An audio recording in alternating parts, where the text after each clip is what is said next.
नमस्कार, मैं सिरांधा आप सभी दर्शकों का अन्नदाता कार्यक्रम में स्वागत करती हूं। किसान हमारे देश के अन्नदाता हैं और वही हमारे देश के भाग्य विधाता हैं। ऐसे ही भारतीय किसानों को खेती बाड़ी से जुड़ी हुई बहुत सी नई लाभकारी जानकारियां देने के लिए हर रोज सुबह हम आपके साथ आते हैं। तो चलिए कार्यक्रम शुरू करने से पहले देखते हैं क्या है आज के अन्नदाता में। मटर की फसल में आवश्यक कार्यों पर सलाह।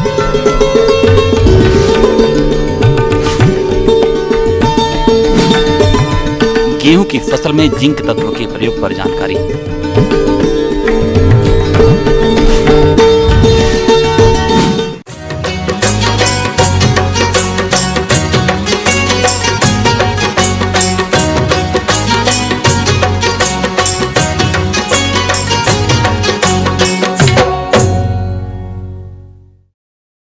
हमारे जिन किसान भाइयों ने मटर की फसल लगाई हुई है वे इस समय फसल से अधिक उपज प्राप्त करने के लिए कुछ कार्यों को अवश्य करें, जैसे कि खरपतवार नियंत्रण, सिंचाई और कीट रोग नियंत्रण इत्यादि। तो आप किस तरह से करें इन सभी कार्यों को, इसके बारे में जानकारी के लिए मिलते हैं जिला भोपाल के कृषि विशेषज्ञ अशोक कुमार शर्मा से।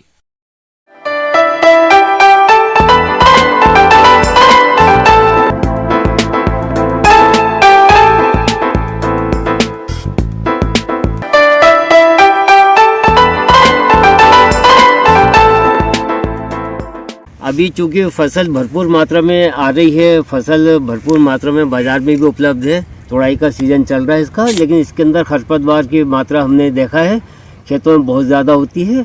खड़ी फसल में जब भी हमको खरपतवार का नियंत्रण करना होता है तो यांत्रिक विधि से ही हमको इसका उपचार करना चाहिए या फिर हमको मजदूरों के द्वारा इसका नियंत्रण करना चाहिए। लेकिन अगर गंभीर स्थिति में जब खरपतवार होते हैं तो हमको रासायनिक विधि से भी इसका उपचार करते रहना चाहिए। किसान भाइयों, मटर की फसल से अधिक उत्पादन प्राप्त करने के लिए सही समय पर सिंचाई करना जरूरी होता है। तो आप कैसे करें इस कार्य को, आइए जानते हैं। सबसे मुख्य चीज ये है कि हमको ये देखना चाहिए कि जमीन कैसी है। अगर मान लीजिए भुरभुरी है, काली मिट्टी है तो हमको सिंचाई की कम आवश्यकता रहेगी, लेकिन अगर सूखी मिट्टी है, रेतीली मिट्टी है तो हमको इसमें सिंचाई का प्रबंधन का विशेष रूप से ध्यान रखना है। और ख़ास तौर पे तब हमको सिंचाई का विशेष ध्यान रखना है जब फलियां छोटी होती हैं या फली के अंदर दूध या दाने के अंदर दाने में दूध भराता है, तो हमको इसका विशेष रूप से ध्यान रखना चाहिए। तो किसान भाइयों, आप इसके अंदर खाद और उर्वरक तो जैसे कि शुरू में दे चुके हैं पूरी, क्योंकि ये बार बार तोड़ने वाली फसल है, इसके अंदर बार बार हमको पोषक तत्वों की आवश्यकता होती है। तो इसके अलावा इसके अंदर आप NPK जो कि पानी में घुलनशील होती है उस का आप NPK का लेके उसका घोल बना के आप बीच बीच में अभी आवश्यकता के अनुसार इसका स्प्रे कर सकते हैं। आवश्यकता के अनुसार का मतलब कि अगर मान लीजिए पौधे पीले हो रहे हैं या कहीं आपको फसल कमज़ोर दिखाई दे रही है या पहले तो दूसरी तुड़ाई के बाद में उत्पादन में कमी आ रही है, तो उस उत्पादन की कमी को पूरा करने के लिए NPK जो लिक्विड आता है, लिक्विड फॉर्म में जो उर्वरक आता है उसका आप स्प्रे करेंगे तो आपको भरपूर मात्रा में इसका उत्पादन वापस मिलने लग जाएगा। किसान भाइयों, मटर की फसल में मुख्य रूप से जो कीट नुकसान पहुंचाते हैं उसमें माहू सबसे अहम कीट है और ये इस समय उसके लिए पर्याप्त है। और इसमें यह भी देखा गया कि कई बार ये कॉलोनी डेवलप कर लेते हैं। अगर इसकी कॉलोनी डेवलप हो गई है पौधे के ऊपर तो उस पौधे को उखाड़ के हमको मिट्टी के अंदर दबा देना चाहिए अथवा जला देना चाहिए ताकि ये खत्म हो जाए। किसान भाइयों, माहू कीट के नियंत्रण के लिए खेत में पीले चिपचिपे प्रपंच लगाएं। इसके अलावा जैविक नियंत्रण के लिए नीम तेल की 5 मिलीलीटर मात्रा का प्रति लीटर पानी के हिसाब से घोल बनाकर छिड़काव करें। कीट का प्रकोप अधिक होने पर रासायनिक नियंत्रण के लिए आप इमिडाक्लोप्रिड दवा की 1 मिलीलीटर मात्रा 3 लीटर पानी के हिसाब से घोल बनाकर छिड़काव करने पर इस कीट का नियंत्रण आसानी से हो जाता है। और इसके बाद आता है इल्ली का। अभी वर्तमान में इल्ली सबसे ज़्यादा भयंकर रूप से प्रकोप कर रही है। फल छेदक कीड़ा जो इल्ली है वो हल्के हरे रंग की होती है, इस पर लाइन बनी होती है हल्की हरी, और इसका प्रकोप गंभीर रूप से होता है, जो कि आधी इल्ली फली के अंदर चली जाती है, आधी इल्ली बाहर रहती है। और फली के अंदर जाने के बाद ये नाजुक दाने जो होते हैं या फली के अंदर का जो हल्का हिस्सा होता है, नाजुक हिस्सा होता है, उसको खा के ख़त्म कर देता है। इससे उत्पादन में काफ़ी कमी आती है। इसके जो नियंत्रण है उसके लिए भी इमिडाक्लोप्रिड का सबसे बढ़िया उपयोग होता है। मटर की फसल को गंभीर रूप से नुकसान पहुंचाने वाला एक कीट और है जिसको हम लीफ माइनर कहते हैं। यह पत्तों में सुरंग बना के ये नुकसान पहुंचाता है। इसका तात्पर्य ये है कि ये पत्तों में जो उत्पन्न हरा रंग होता है उसको खुरच के खा जाता है, जिससे पत्तियाँ पीली हो जाती हैं और उत्पादन में कमी आती है। इसके रोकथाम के लिए रासायनिक विधि से जो करना है, डाइमेथोएट 30 EC 2.5 ml प्रति लीटर के हिसाब से इसका छिड़काव करना चाहिए। और ये रोग कीट की गंभीरता के अनुसार, यानी ज़्यादा इसका असर है तो 10 से 15 दिन के अंतर से हमको इसका छिड़काव करते रहना चाहिए। किसान भाइयों, वर्तमान समय में मटर की फसल के अंदर जो रोग देखने में आ रहा वो है पाउडरी मिल्ड्यू। पाउडरी मिल्ड्यू अर्थात आपको खेत के बाहर खड़े होकर ही देखने में समझ में आता है। इसमें पत्तियां सफ़ेद रंग की होती हैं, जिसमें ऐसा लगता है कि पाउडर किसी ने डाल दिया गया है। जब इसमें पाउडर की मात्रा ज़्यादा हो जाती है पत्ती के ऊपर तो पत्ती सूखने लगती है, पीली हो जाती है और इसमें प्रकाश संश्लेषण की क्रिया बंद हो जाती है, जिससे पौधा कमज़ोर हो जाता है, उत्पादन में भारी कमी आती है इसके अंदर। इसके नियंत्रण के लिए हमको या तो पौधे को उखाड़ के खेत के बाहर ले जाके गाड़ देना चाहिए या जला देना चाहिए। नंबर 2, इसके अंदर हमको गंधक 3 ग्राम प्रति लीटर पानी के अंदर घोल बना के प्रति एकड़ के हिसाब से हमको इसका नियंत्रण करना चाहिए। किसान भाइयों, मटर का अगला रोग जो है डाउनी मिल्ड्यू होता है, जो कि पत्ती के नीचे एक भूरे रंग के धब्बे या पाउडर टाइप के हमको दिखाई देते हैं, जिसमें पत्ती के अंदर फफोले आ जाते हैं और इससे भी प्रकाश संश्लेषण की क्रिया बाधित होती है। ये पत्तियां पीली हो जाती हैं, सूखने लगती हैं और पौधा कमज़ोर हो जाता है तथा उत्पादन में हमको भारी नुकसान होता है। इसके रोकथाम के लिए हमको कार्बेंडाजिम या COC या इस टाइप की दवा जो बाज़ार में आसानी से उपलब्ध है, इसका हमको 2 ग्राम या 2.5 ग्राम के हिसाब से घोल बना के प्रति लीटर प्रति एकड़ के हिसाब से हमको स्प्रे करना चाहिए। और इसका दूसरा उपयोग है कि अगर मान लीजिए पौधे पे गंभीर रूप से ये रोग है तो उस पौधे को उखाड़ के खेत के बाहर ले जाके हम गड्ढे में दबा दें अथवा जला दें। के बाद आप सभी दर्शकों का अन्नदाता में एक बार फिर से स्वागत है। चलिए अब रुख करते हैं अगली कड़ी की ओर।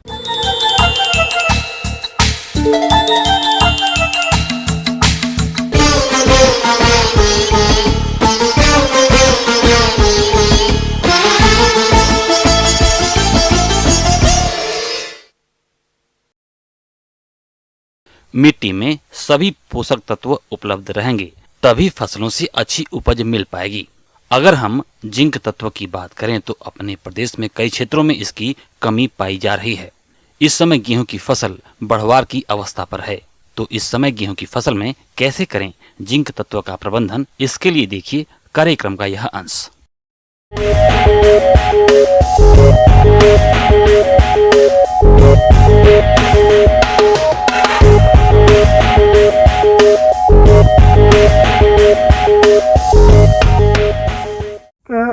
क्या फसल में रोल है, उसकी क्या भूमिका है, उसको मैं आप लोगों को बताना चाहता हूँ कि जिंक जो है मृदा परीक्षण कराने के बाद संतुलित मात्रा, जो अगर खेत में आपकी मिट्टी में जिंक की कमी हो तो जिंक डाला जाए। बिना मृदा परीक्षण कराने के पश्चात ही जिंक की जो भूमिका है किसान भाइयों,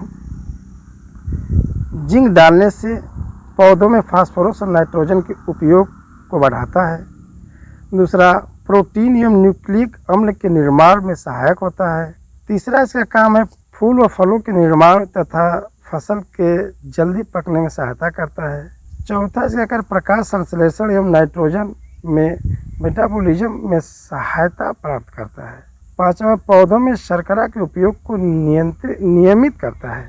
और लास्ट में कार्बोहाइड्रेट के रूपांतरण में सहायता प्राप्त करता है। किसान भाइयों, जिंक सल्फेट 21% जो आता है, अच्छे परिणाम के लिए मृदा परीक्षण के आधार पर आप दी गई मात्रा ही प्रयोग करें, अन्यथा खेत की तैयारी करते वक्त 16 से 20 किलोग्राम पर हेक्टेयर जिंक 21% जो जिंक सल्फेट आता है उसका प्रयोग करिए। अगर कंपोस्ट खाद दिया गया है तो जिंक की मात्रा आधी कर दीजिए। अगर 20 किलो देना है तो 10 किलो दीजिए। अगर 25 किलो आपको मृदा परीक्षण कार्ड पे लिखा गया है तो आप उसको 12.5 किलो दीजिए। ये तब देना है जब आप कंपोस्ट खाद प्रयोग किए हैं। आप जिंक तत्व का प्रयोग बुआई के समय ही करेंगे तो उसका फसल में अच्छी तरह से उपयोग होता है। लेकिन अगर आपने बुआई कर दी है और जिंक का प्रयोग बुआई के समय नहीं किया है तो खड़ी फसल में भी इसका प्रयोग कर सकते हैं। और जैसे गेहूं की पत्तियां पीली होती है ऊपरी सिराएं, तो जानिए कि जिंक की कमी है। तो उसमें जिंक जो है ट्रैप ड्रेसिंग के रूप में यूरिया में या तो बालू में मिलाकर ट्रैप ड्रेसिंग कर सकते हैं। किसान भाइयों, अगर ट्रैप ड्रेसिंग के रूप में दे रहे हैं तो जिंक को डीएपी के साथ कदापि न मिलाया जाए, या यूरिया के साथ ही मिला के इसका ट्रैप ड्रेसिंग कीजिए। कुछ किसान भाइयों की जानकारी के अभाव में डीएपी के साथ मिला देते हैं, जबकि डीएपी के साथ जिंक को नहीं मिलाया जाता। तो किसान में जैसे सिराएं पीली हो वैसे आपको समझ जाना चाहिए कि इसमें जिंक की कमी है, तो उसमें तुरंत जो है यूरिया का ट्रैप ड्रेसिंग, यूरिया के साथ जिंक को 20 से 25 किलो पर हेक्टेयर मिला के ट्रैप ड्रेसिंग कर देना चाहिए।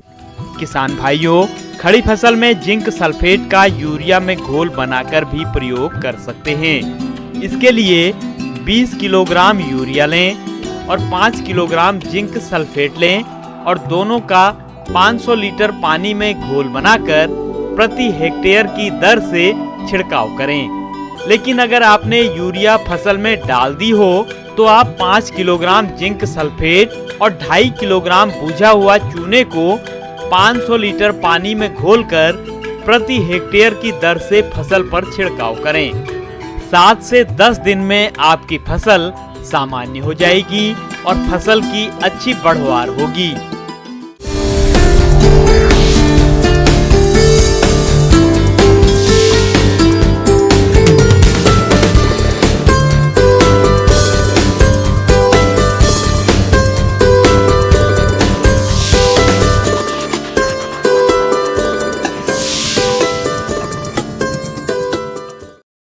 आज किसानों का रुझान जैविक खेती की ओर बढ़ रहा है और किसान कई प्रकार के जैविक खादों का प्रयोग करते हैं, जिसमें वर्मीवाश, डीकम्पोजर और जीवामृत बहुत ही महत्वपूर्ण है, जो पौधों की वृद्धि और विकास में सहायक है। साथ ही इनके द्वारा कई प्रकार के कीटों का नियंत्रण भी आसानी से हो जाता है।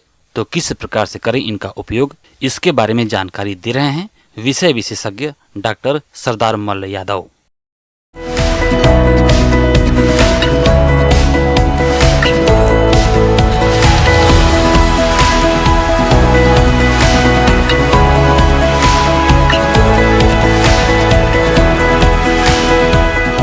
तो ये बताना चाहता हूँ कि भारत में विशेष रूप से कीटनाशकों का इतना अंधाधुंध प्रयोग हो रहा है, जिसके कारण से आज हर घर के अंदर किसी न किसी बीमारी के पेशेंट मिल रहे हैं।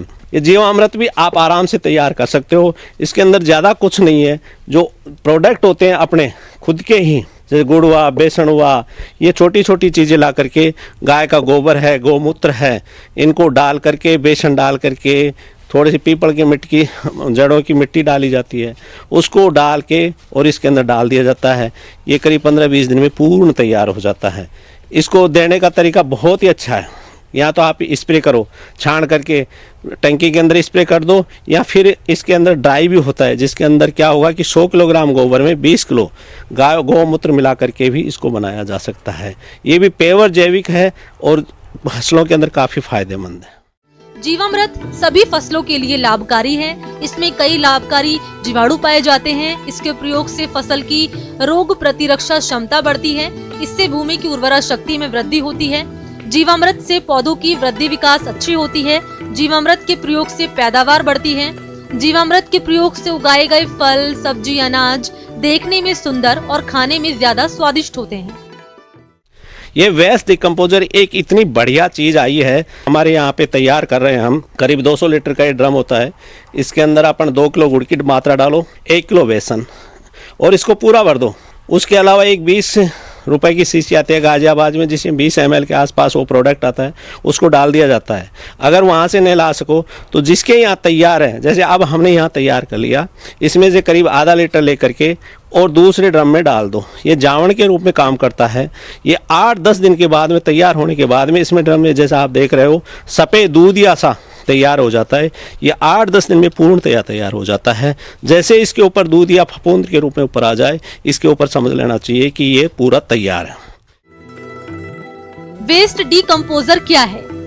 वेस्ट डीकंपोजर देसी गाय के गोबर से निकला गया सूक्ष्म जीवों का संघ है, जिसमें सभी प्रकार के कार्बनिक पदार्थों के अपघटक सूक्ष्म जीव सम्मिलित होते हैं। इसकी 30 ग्राम की बोतल होती है और कीमत 20 रुपए प्रति बोतल है, जिसे राष्ट्रीय जैविक खेती केंद्र से सीधे या किसी क्षेत्रीय जैविक खेती केंद्र से आसानी से प्राप्त किया जा सकता है। 20 लीटर वेस्ट डीकंपोजर घोल में 2 किलोग्राम गुड़ मिलाते हैं और 20 लीटर पानी मिलाते हैं। इस प्रकार किसान जीवन भर के लिए इस वेस्ट डीकंपोजर से लगातार घोल को तैयार कर उपयोग में ले सकते हैं। डीकंपोजर के प्रयोग से अनेक फायदे होते हैं, जिसके अंदर किसान भाई अगर इस फसल को के अंदर टाइम से देते रहें तो ये आपके अंदर सभी जितने भी रासायन दे रहे हो, जितने भी उर्वरक दे रहे हो, उनके अंदर ये रामबाण का काम करती है। क्योंकि वेस्ट डीकंपोजर जैसा नाम से ही प्रचलित है कि इसको जितने भी वेस्ट चीज़ें खेत के अंदर पड़ी हुई हैं उनको अवेलेबल फॉर्म में कर देता है। क्योंकि खेत के अंदर अपना जितना भी कूड़ा करकट जो भी डालते हैं या गोबर की खाद जो भी डाल रहे हैं वो डिकम्पोज नहीं हो पाती। इसके अंदर जीवाणु होते हैं, ये जीवाणु ज़मीन में जा करके और इसको डिकम्पोज कर देते हैं। इसके बाद में आपको जैसे सुविधा हो, खाली खेत हो तो खाली खेत के अंदर आप स्प्रे कर सकते हो। अगर खाली खेत नहीं है तो उसके अलावा जैसे खड़ी फसल है, फसल के ऊपर स्प्रे कर सकते हो, या फिर फंवारे के रूप में, जैसे फंवारे के रूप में आगे चला दिया, स्प्रे कर दिया, उसके अंदर डाल दो। तो ये गारंटेड है कि जिस प्रकार से सब्जी के अंदर आजकल जो हमारे किसानों की रिपोर्ट आ रही है उसके अनुसार ये है कि कम से कम आधा खर्चे की बचत हो रही है और फसल में जैविक रूप में पूर्णतया ये कामयाब है। वर्मीवाश, ये वर्मीवाश कुछ नहीं है, आपको जो वर्मी कंपोस्ट बनाते हो उसी के अंदर जो केचुए का वेस्ट होता है उसी का पानी फॉर्म में आकर के नीचे ठोटी से अपन निकाल के इकट्ठा किया जाता है और इसी को स्प्रे कर दिया जाता है। ज्यादातर किसान अपनी फसलों में लगने वाले कीटों से बचाव के लिए रासायनिक कीटनाशक दवाओं का इस्तेमाल करते हैं, जो न सिर्फ वातावरण को बल्कि हमारी सेहत को भी नुकसान पहुंचाता है। अगर किसान भाई इसकी जगह पर जैविक कीटनाशक और दवाओं को इस्तेमाल करें तो इससे न सिर्फ पर्यावरण और हमारी सेहत पर अच्छा असर पड़ेगा बल्कि किसान का पैसा भी बचेगा, क्योंकि किसान इसे खुद ही अपने घर पर आसानी से तैयार कर सकते हैं। तो एक नजर डालते हैं जैविक कीटनाशक बनाने की विधि, फसलों में प्रयोग और लाभ के बारे में। जैविक कीटनाशी तो रामबाण चीज़ हो रही है कि अगर इसका किसान उपयोग करने लग जाए तो बाजार में उसको जाने की ज़रूरत नहीं होगी और न डॉक्टर के पास बीमारी के लिए जाने की ज़रूरत होगी, क्योंकि इसके अंदर केवल प्राकृतिक चीज़ें ही काम में ली जाती हैं। जिस प्रकार से अपना आंकड़ा, धतूरा, नीम की पत्तियाँ, खेप, जो भी प्रकृति में मिले अनुपयोगी चीज़ें उनको सबको डाल दिया जाता है। उसके बाद में इसके अंदर गौमूत्र, अगर गौमूत्र मिल जाए तो बहुत ही बढ़िया चीज़ है, उसको पैक करके आप रख दो, करीब 1 महीने में पूर्णतया जैविक तैयार हो जाता है। और इसका प्रयोग करीब आधा लीटर, एक 15 लीटर के जो अपने पेट में स्प्रे करने वाला होता है उसमें डाल के स्प्रे कर दिया जाए। 15 से 20 दिन के इंटरवल पे इसका स्प्रे किया जाता है, तो ये किसी भी कीटनाशक या बीमारी को नहीं लगने देती है। ब्रेक के बाद एक बार फिर से आप सभी दर्शकों का अन्नदाता कार्यक्रम में स्वागत है। बढ़ते हैं अगली प्रस्तुति की ओर।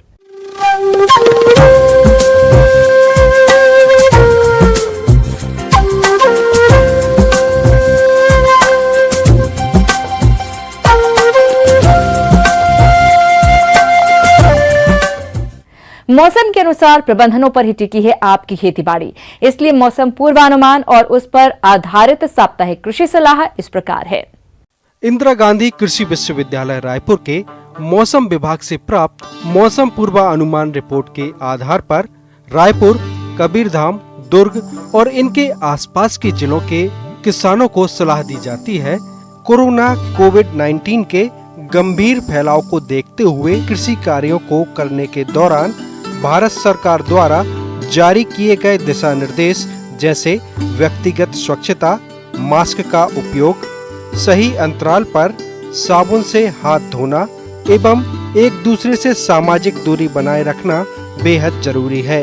किसान इन सभी दिशा निर्देशों का पालन करें। मौसम पूर्वानुमान के आधार पर किसान भाइयों को सलाह दी जाती है कि गेहूं की फसल में पहली सिंचाई बुआई के 20 से 25 दिन बाद शीर्ष जड़ परिवर्तन की अवस्था में करना चाहिए। सिंचाई के बाद नत्रजन की दूसरी मात्रा का टॉप ड्रेसिंग करें। गेहूं में दूसरी सिंचाई दौजिया कल्ले निकलने की अवस्था में बुआई के लगभग 40 से 50 दिन बाद करना चाहिए तथा दूसरी सिंचाई के समय नत्रजन की तीसरी मात्रा का टॉप ड्रेसिंग करना चाहिए। जहां पर सिंचाई की उत्तम व्यवस्था हो वहां पर मक्के की फसल ली जा सकती है। बीजों को बुआई से पूर्व ट्राइकोडर्मा पाउडर से उपचारित करें। इसके बाद ही बीजों की बोनी करें। चने की फसल में पहली सिंचाई बुआई के 40 से 45 दिन बाद करना चाहिए। समय पर बोई गई चने की फसल जब 15 से 20 सेंटीमीटर ऊंचाई हो या 40 से 45 दिन होने के बाद पौधों की खोटाई अवश्य करें।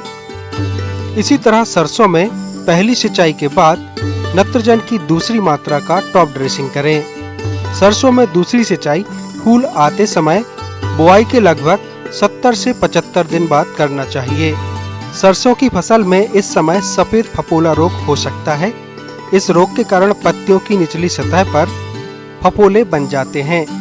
इसकी रोकथाम के लिए मेटालाक्सिल 1 ग्राम दवा प्रति लीटर पानी में घोल बनाकर फसलों पर छिड़काव करें।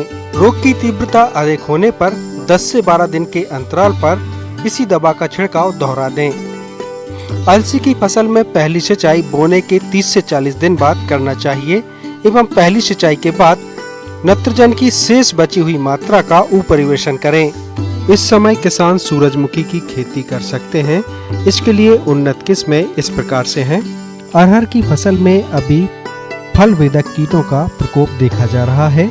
इसकी रोकथाम के लिए इंडोस्कार्ब दवा 300 ग्राम 500 लीटर पानी में घोल बनाकर प्रति हेक्टेयर की दर से छिड़काव करें। बैगन एवं टमाटर की फसल में बीजाणु जनित उकटा रोग के निदान हेतु रोग ग्रसित पौधों को उखाड़कर जला दें। साथ ही 1 सप्ताह तक सिंचाई न करें। टपक सिंचाई वाली फसलों में इस रोग का प्रकोप कम होता है। अमरूद में तुड़ाई के पश्चात बहार उपचार करें, जिसके लिए गोबर की खाद 20 किलोग्राम प्रति पौधा, यूरिया 100 ग्राम, पोटास 150 ग्राम, मैग्नीशियम सल्फेट 40 ग्राम और कैल्शियम 80 ग्राम प्रति पौधा की दर से दें। आम के उद्यान में जमीन से लगी शाखाओं एवं रोग बाधित शाखाओं की कटाई छटाई करें। मवेशियों को 25 से 30 ग्राम मिनरल मिक्सचर प्रतिदिन चारे के साथ मिलाकर अवश्य दें। दुधारू पशुओं को भरपूर पानी पिलाएं। अत्यधिक ठंडा पानी पीने को ना दें।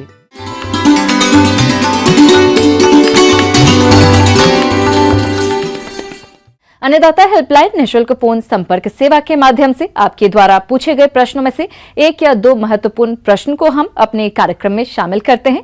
इसी के तहत आज का चयनित प्रश्न और उसका जवाब इस प्रकार है।